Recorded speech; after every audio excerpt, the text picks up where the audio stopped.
নমস্কার সবাইকে স্বাগত জানাচ্ছি। আর এখন শুনছেন প্রেতাত্মা। আজকে যে গল্পটি বলবো, তবে গল্প বলা ভুল হবে, এটা একটা ফ্যামিলির সঙ্গে ঘটে যাওয়া সত্যি ঘটনা। আমার বন্ধুর সঙ্গে এই ঘটনাটি ঘটে। খুব দুঃখের সঙ্গে বলছি, সে আর বেঁচে নেই। আমাদের এই পৃথিবীতে এমন কিছু মানুষ আছে যাদের মনুষ্যত্ব বলতে কিছুই নেই এবং এতটাই নিষ্ঠুর যার কোনো ব্যাখ্যা নেই। কিছু জায়গা জমির জন্য নিজেদের ফ্যামিলির ক্ষতি করতে এদের বুক এতটুকু কাঁপে না। আমার যে বন্ধুটার কথা বলছি তার নাম রফিক। এই রফিকের ফ্যামিলি বলতে বাবা মা আর একটা ছোট বোন। খুব সুন্দর একটি সুখী পরিবার। অর্থের দিক থেকে দেখতে গেলে এরা খুবই গরিব, কিন্তু রফিক ও তার বাবা খুবই পারিশ্রমিক ছিল। সব ঠিকঠাকই চলছিল। সমস্যা শুরু হলো রফিকের ছোট বোন মুস্কানকে নিয়ে। মুস্কান মেয়েটি খুবই ভদ্র এবং শান্ত প্রকৃতির হওয়ায় একটি খুব বড়লোক বাড়ির ছেলের সঙ্গে বিনা পণে বিয়ে হয়ে যায়। রফিকের কাকা কাকিমা এটা সহ্য করতে পারেনি। এত গরিবের মেয়েকে বিয়ে করলো বড়লোক বাড়ির ছেলে। এবং রফিক ও তার বাবা দুজনেই দিনরাত বাড়িতে সেলাই মেশিনে কাজ করত।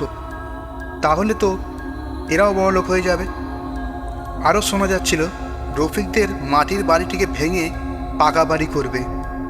এই সব শুনে রফিকের কাকা কাকিমা হিংসায় জ্বলে পুড়ে যাচ্ছিল।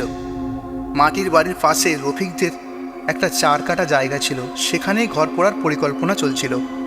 এই কাকা কাকিমা আর সহ্য করতে পারল না। এইবার কিছু করতেই হবে, না হলে সব হাতের বাইরে চলে যাবে। কি করে এদের ক্ষতি করা যায় ভাবতে ভাবতে তাদের মাথায় এক খুব খারাপ একটি পরিকল্পনা আসে। রফিক তখন বাড়িতে বসে সেলাই মেশিনে কাজ করছিল। হঠাৎ তার কাকিমা একটা বাটিতে করে মাংসর তরকারি নিয়ে রফিকের গালে দিতে যায়। প্রথমে রফিক খেতে না চাইলেও ওর মায়ের কথা শুনে বাধ্য হলো খেতে। 2 দিন পর আবার রফিকের কাকা আসে, বলে কালকে আমাদের বাড়িতে খেতে যাবি? রফিক বলে না, আমি যাব না, কিন্তু ওর মা ওকে জোর করে পাঠিয়ে দেয়। এর মাই বা কী করে জানবে এর কাকা কাকিমা গোপনে কী ফোন দিয়ে এঁটেছে? পরের দিন যায় রফিক। যখন বসে খাচ্ছিল তখন তার কাকিমা মাথায় হাত বোলাতে থাকে আর মাথা থেকে একটু চুল কেটে নেয়। তখন খাবার আর না খেয়ে রফিক রেগে উঠে পড়ে। রফিক বাড়ি এসে সব কথা তার বাবা মাকে বলে। এর বাবা মা এতটাই সাদাসিধে যে এই ঘটনাকে নিয়ে কিছুই চিন্তা ভাবনা করে না। 10 দিন পর রফিক খুব অসুস্থ হয়ে পড়ে। ডাক্তার দেখানো হয়, কিন্তু কোনো লাভ হয় না। রফিক ধীরে ধীরে পাগলের মতো আচরণ শুরু করে। একা একা কার সঙ্গে কথা বলতে থাকে। একদিন তো উলঙ্গ অবস্থায় রাস্তায় বেরিয়ে পড়ে। তারপর রফিকের বাবা মা খুব চিন্তায় পড়ে যায়। কি করবে কিছু ভেবে উঠতে পারছিল না। পাড়ার কিছু লোক বলল, তোমরা রফিককে একটা পীর বাবার কাছে নিয়ে যাও। তোমাদের ছেলে যা করছে কোনো ডাক্তার দেখিয়ে ঠিক হবে না। রফিকের বাবা মা আর সময় নষ্ট না করে তাড়াতাড়ি চলে গেল একটা পীর বাবার কাছে। পীর বাবা রফিককে দেখে বলে, তোরা অনেক দেরি করে ফেলেছিস। একে আমি কেন আর কেউ বাঁচাতে পারবে না। এর শরীরে কেউ জিন ছেড়ে দিয়েছে, আর একটা জিন না, 3টে। এর শরীরের ভেতর পুরো খোকলা করে দিয়েছে।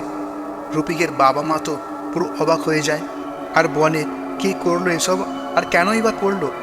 পীর বাবা তখন বলে, আমি কারোর নাম বলতে পারবো না, তবে কিছু ইঙ্গিত দিতে পারি। তোর ছেলেকে কিছুদিন আগে কেউ কি কিছু খাইয়েছিল আর মাথার চুল কেটে নিয়েছিল। তখন রফিকের বাবা মার আর বুঝতে অসুবিধা হলো না। পীর বাবা আরও একটা কথা বলে যে, তোরাও যদি বাঁচতে চাস তাহলে এখন যেখানে থাকিস সেখান থেকে চলে যা। এই জিন তোদেরকেও ছাড়বে না। এই সব কিছু হয়েছে তোদের ওই জায়গার জন্য। রফিকের বাবা মায়ের মাথায় যেন পুরো আকাশ ভেঙে পড়ে। এমনিতেই ছেলের ওই অবস্থা, আবার যদি বাঁচতে হয় তাহলে বাড়ি ছাড়তে হবে। এমনিতেই গরিব মানুষ, যাবে কোথায়? এইসব ভাবতে ভাবতে তারা বাড়ি চলে আসে। অনেকে জানতে চায় কি হলো। এরা কাউকে কিছুই বললো না। রফিকের অবস্থা দিন দিন খারাপ হতে থাকে। একদিন শোনা যায় রফিক গলায় ফাঁস দিয়ে মারা গেছে। তারপর ওর মায়ের শরীর অসুস্থ হয়ে যায়। ডাক্তার দেখিয়ে ওষুধ খেয়েও ঠিক হয় না। রফিক মরে যাওয়ার 1 মাস পর এর মাও মারা যায়। তারপর রফিকের বাবা আর এখানে থাকে না, তার মেয়ে একদিন এসে নিয়ে চলে যায়। এই ছিল আজকের গল্প।